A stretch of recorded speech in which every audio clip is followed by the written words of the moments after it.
চশমা খুলো। কেন? চোখে চোখ রেখে কথা বলবো তাই। তুমি কি সত্যি সত্যি আমাকে ভালোবাসো? কেন, কোনো সন্দেহ আছে? তুমি কি জানো বাবা আমার জন্য আরেকটা পাত্র দেখেছে, আর এবার তারা দেখতে এসে বিয়ে করে ফেলবে। কি বলো? কবে সেটা? কবে সেটা জানা তোমার কোনো দরকার নেই। তুমি শুধু এটা বলো, আমি যদি তোমাকে বিয়ে করতে চাই তাহলে কি তুমি আমাকে নিয়ে পালাতে পারবে? ফালাতে পারবো না কেন? কেউ যদি আমাদেরকে বাধাও দেয় তার লাশটা ফেলে দিতে পারি। লাশ ফেলতে হবে না, শুধু পালাতে পারলেই চলবে। কখন পালাবে?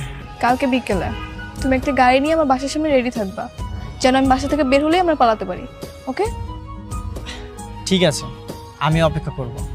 বিয়ের জন্য আর পালানোর জন্য যা যা কিছু দরকার শফিক ভাই সবকিছু ম্যানেজ করে দেবে। কি ভাই, পালানোর জন্য রেডি তো?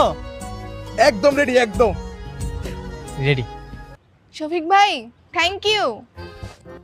Welcome welcome. আর কালকে পালানোর জন্য রেডি তো? আপনি সবকিছু ব্যবস্থা করবেন তো?